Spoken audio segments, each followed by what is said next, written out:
Good morning YouTube.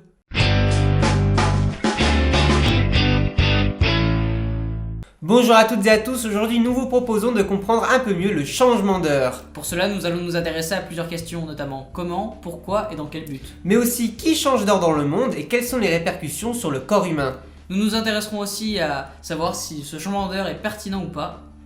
Avant de commencer et d'entrer dans le vif du sujet, Edouard, je te propose de nous servir un verre. Ok, pas de soucis, mais pendant ce temps, je vais vous faire un petit rappel historique sur le changement d'heure. C'est en 1975 que le gouvernement français décide, à la suite du choc pétrolier de 1973-1974, d'instaurer les heures été-hiver dans le but de faire des économies d'énergie. Voilà, c'est prêt, tiens. Merci. Mais là tu nous parles de l'histoire la plus connue de ce changement. Ah bon? Oui, je vous explique. Si on remonte l'histoire bien plus en arrière, on découvre que c'est un Américain qui, le premier, a eu l'idée de ce changement horaire pour des raisons d'économie d'énergie. En effet, en 1784, Benjamin Franklin évoque cette idée dans un journal français.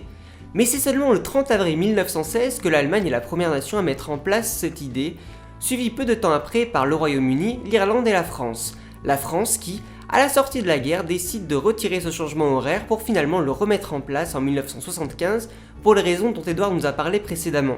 L'Italie, quant à elle, est adepte de ce changement depuis 1966.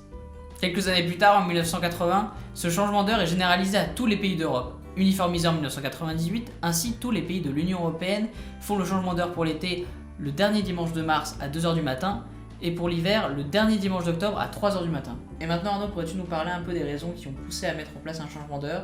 Le changement d'heure a été instauré dans le but de faire des économies d'énergie comme le savent déjà beaucoup de personnes.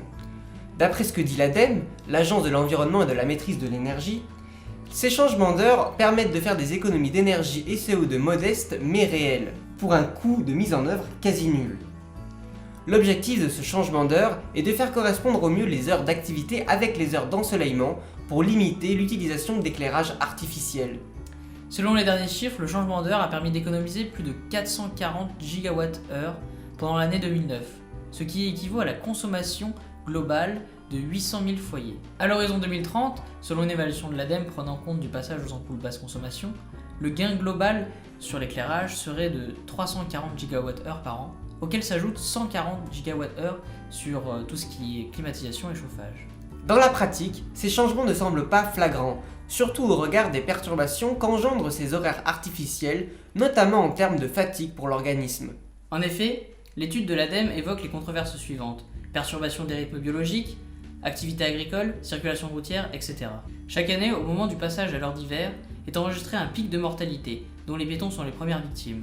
Cette surmortalité intervient particulièrement à l'aube, entre 8h et 10h, et au crépuscule, entre 17h et 19h. Durant ces heures de pointe, les usagers sont les plus nombreux et les plus fatigués.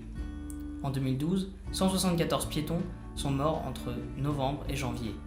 Cela fait 36% de la mortalité piétonne. La sécurité routière conseille donc aux piétons de porter des vêtements clairs, aux cyclistes de porter les revêtements fluorescents, tandis qu'aux automobilistes de se méfier des trous noirs, ces passages d'une zone éclairée à une zone sombre. La polémique fait donc rage entre partisans de l'heure d'été, associations contre l'heure d'été. En tout cas, ce que l'on sait, c'est que 19% des sondés sont pour l'heure d'été, 54% sont contre et 27% se disent indifférents. Intéressons-nous maintenant aux autres parties du globe, notamment aux USA, qui semblent être encore plus décalées par ce changement horaire. Tout à fait. Aux USA et au Canada, le changement pour l'heure d'été s'est fait le 13 mars à 2h du matin et se fera pour l'hiver le premier dimanche de novembre à 2h du matin. De plus, il est à noter que toutes les régions du globe n'ont pas fait le choix de ce changement d'horaire. La Russie, par exemple, reste constamment en heure dite d'hiver. Il en va de même pour les départements d'outre-mer français, qui ne changent pas d'heure car ils n'en ont pas besoin. Tout à fait. Mais si vous vous demandez quelle est la vraie heure, il s'agit en réalité de l'heure d'hiver. Pour finir, le changement d'heure est déjà fait. Pour être sûr que tout le monde soit sur la même longueur d'onde, on va vous faire un petit tuto changement d'heure.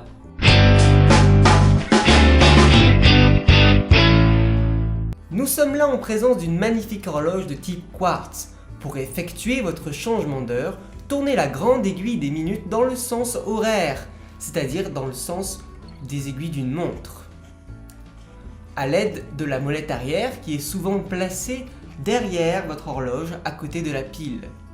Vous devez donc tourner votre aiguille dans le sens des aiguilles d'une montre.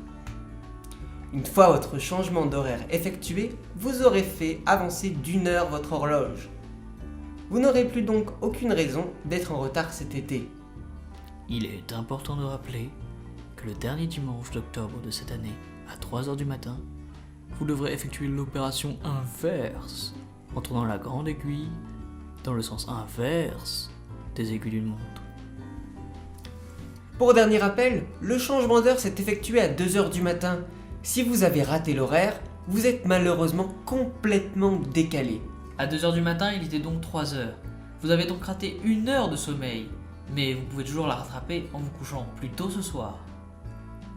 En ce qui concerne les téléphones portables, référez-vous à votre revendeur. Voilà, on arrive à la fin de cette vidéo sur le thème du changement d'heure. Si vous l'avez aimé, n'hésitez pas à la partager et à mettre un pouce bleu. Vous vous abonnez si vous voulez voir d'autres vidéos. Vous pouvez nous suivre sur Facebook en cliquant sur cette magnifique horloge en quartz. On a un blog aussi si vous avez le temps. On travaille également à l'élaboration d'un site web qui à terme va remplacer le blog. Je crois que c'est à peu près tout. Oui, il ne nous reste plus qu'à vous souhaiter une bonne journée. Ou une bonne nuit. À plus. Et comme disait un très bon ami à nous, toi tu as la montre, Et nous, on a le temps.